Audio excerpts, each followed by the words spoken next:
was tagged in a post, and it's video breaks, and it's Carol, Brian Cockrell's calling Lee a bully. I'm like, right. So it goes on, I'm like, made a few comments. He used to watch the video on it. Hang on. You know what I mean? You can't do that. You're guilty of that. Paddy, you call me a bully, I've heard you. Now he's going on about this story, right, of Russian roulette. So I'm going to tell you what happened and tell you why Paddy is lying. Lying. Before I even knew Brian and Emma Cockrell, I was talking to Paddy Conroy publicly. You've heard me mention it on the line. Yeah. And I was talking to him about the Doyles. Everything okay. I've never had crossed words with him. I've seen what he said on YouTube about Lee, but to be honest, it's mild compared to what a lot of people say. And I'd have no life if I replied to everything.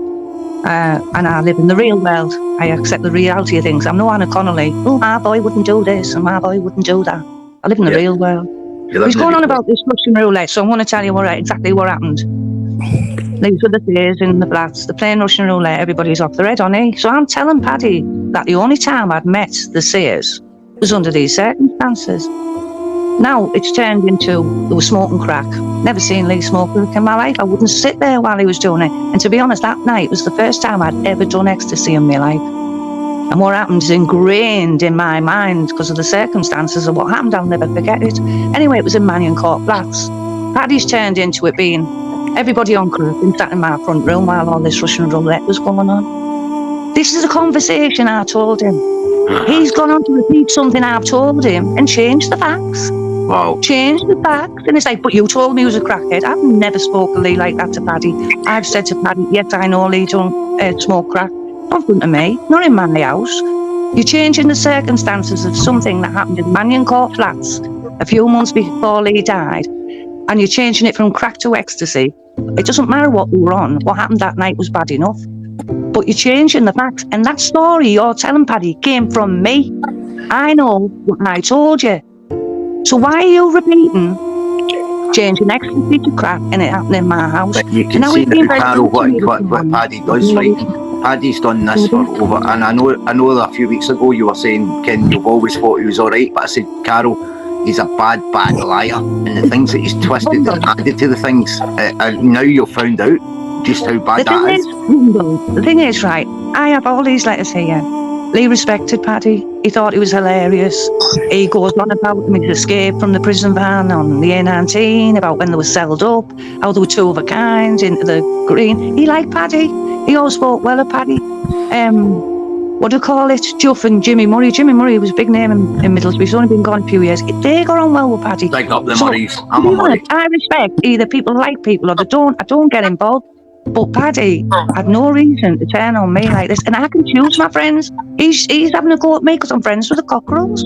He's giving it all that big going on about my weight and stuff, calling me big Emma and stuff. And all to remember he's sitting in there with not one wife, but two wives away now. He's not going. That's why his wives have left him. Yeah, one because of the child pornography, where Maureen got a bloody interdict out him. He couldn't see the kids. He's not allowed to see the grandkids. He said that the grandkids are getting a welfare check because of what he's doing online. It's not to do with that. It's because one of his relations is meant to be tanning houses and the neighbours are kicking up a stink. It's not to do with Paddy Conroy, but the house is getting broken into in Scotchy.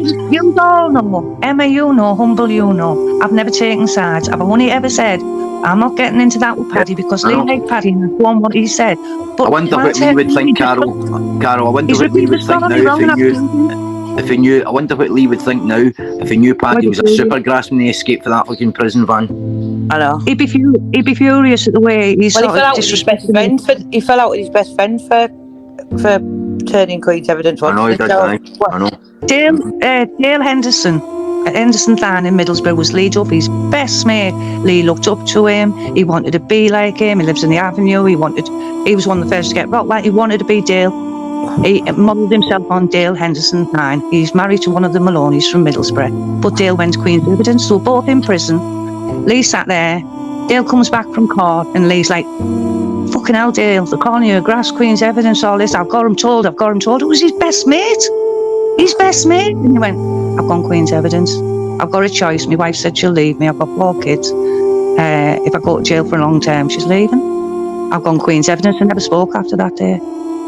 They never spoke. Lee was heartbroken. Absolutely heartbroken. And that was his best mate. You know what, like Lee. And it's that rebellion. Who's rebellion one? You see, when you get me, Carol, on, you know it's me. Who's this rebellion one that jumped on that post this morning saying Lee was a grass to Malum and someone called Glocky told him? Well, it can't be the Glocky I know, because Glocky wouldn't talk like that about Lee. And Lee Duffy in the pocket of a copper. Do you live in fucking Alice in Wonderland?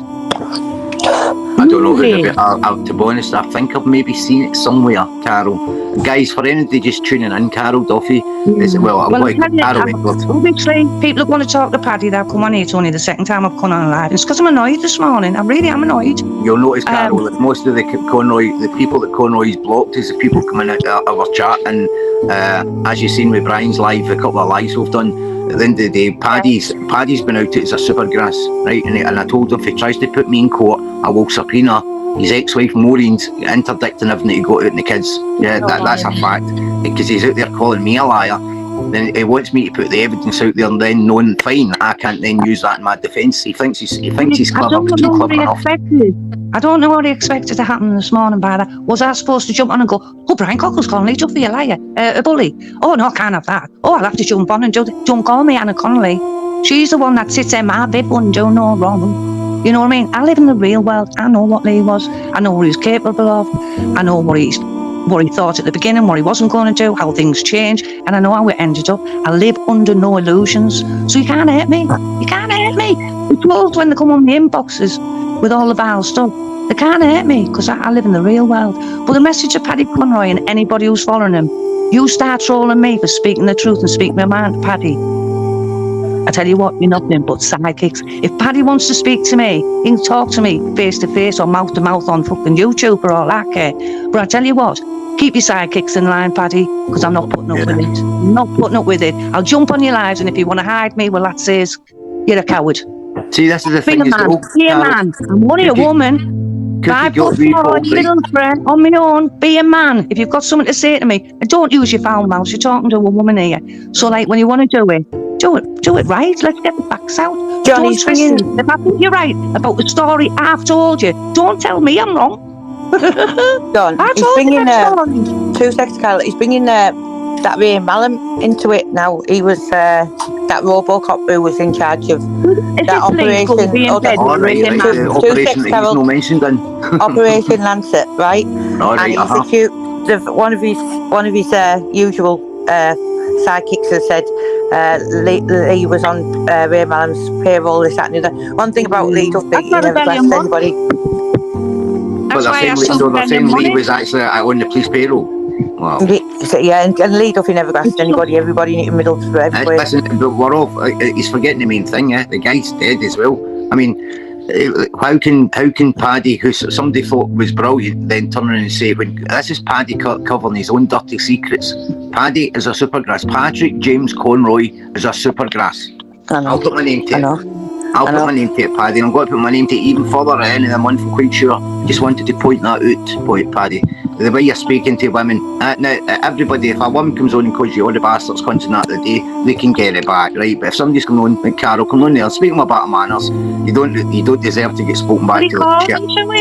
He called me to it by putting my name on. What did you want me to do? Say, oh, I'm going to get up the cockles now to call Lee Duffy a bully. Well, I'd be fighting half the town, wouldn't I? Aye. I'd be fighting half of the North East. You know what I mean? Anybody at the top of their profession to do with the criminal underworld was got there by intimidation and bullying. There's no other way to get there. I'm sorry, you don't shake hands and say, can I take your You need to be shrewd as fuck or you don't get anywhere in it. So. Yeah. It's like when stop living in this fantasy world as if everybody's gentleman and that. Yeah, there's a gentleman's side. There's a gentleman's side of Crazy and vicious. There's a gentleman's side of Lee Duffy and he was vicious. There's a gentleman's side of Brian and he's been vicious. There's a gentleman's side of the Sears and they've been vicious. Accept who they are. Stop painting pretty pictures. Live in the fucking real world. You're not right. The difference is, Carol, see, when we're out here trying to protect his ex-wife, yeah, the one that's just left him, and we're telling people don't, because she's a lovely woman, right? He's out there attacking Flossie Jock. Flossie Jock's miss, Cookie gets recalled. He's sitting laughing in the shed at the fact Cookie, Flossie Jock then getting NFA'd on Paddy's allegations. Now, she was given the opportunity to charge Paddy, and she said, no, I'm not charging him. But she could have. And he's still got the cheek and the audacity, just like he's done with Brian, saying that he tried to, I covered that Brian, hitting Brian in the head with a hammer on that lie detector in the past. He's a fucking liar. He is a liar. An out liar. He is a liar. I got told by Tommy Harrison himself on the phone about 3 months ago. He told me the full story. He even said he was trying to look at Brian when he came in, even though the guns were pointing to them, that, like, obviously he had a hammer in his hand. They were just like trying to nod, and he couldn't, and obviously Brian got whacked by Paddy as soon as he walked through the door. And for him to deny that is absolutely ludicrous. Brian, one thing I want to put straight as well, because there's a few people mentioned it, Brian, when he's told this story in previous books and on previous podcasts, he only thought there was like 10 to 12 people in the house. Obviously, when you're getting attacked at that level with bats, machetes, this, that and the other, and it with hammers, you're not really counting everybody. It'll be like a blur. I can only think it was horrifying, really. And obviously he was fighting for his life. So it was only through the phone call with Tommy Harrison, whose house it happened at, that he said to me, no, there was 14 of them. And that's when he said they were held by gunpoint, the kids, etc. So people are like pulling Brian up on, well, you said there was only 12 in one story, now he's saying 14. The reason he's saying 14 is because we got told by the man himself. But I know 1,000,000% what state Brian was in after that. I know that he was in a serious way in hospital. He's still got scars to prove it. And at the end of the day, he got him, if Paddy wasn't involved in it, how come Brian's blood was all over him, and how come he was remanded? Exactly. And how did Brian get him out of the prison? Do you know what I mean? By saying they were sparring. So and how did they pass a lie detector test when we all know it? He's lying. I know. Even a blind man can tell Paddy's lying. I know. with his facial expressions when some of the things. It's the same as, I'll tell you exactly where I am with Anna Connolly. I mean, there's people, I heard Anna on the other night, they're saying that I've said disgusting things about us. At the end of the day, I've only stated what Paddy said. If she doesn't want to believe that, that's fine. There's nothing I can do about that. However, at the end of the day, if she wants to ignore pushing Paddy for his lie detector, well, she's ignoring and getting to the bottom of the truth. Yeah, well, that's what it was all about. Yeah, and with Anna as well, on KRN, I think she stated, I don't like Brian, but Emma seems okay, or something like that. Now, I've never spoken to Anna, but one thing I will say is she goes on about people lying, say people have called her and this, that and the other. I know you wouldn't do that, John. Exactly. All the things I've said it out here and everybody can hear it. I know. Yeah. Control breathing. Burning. Right, so this is going to be out with them now because we can't.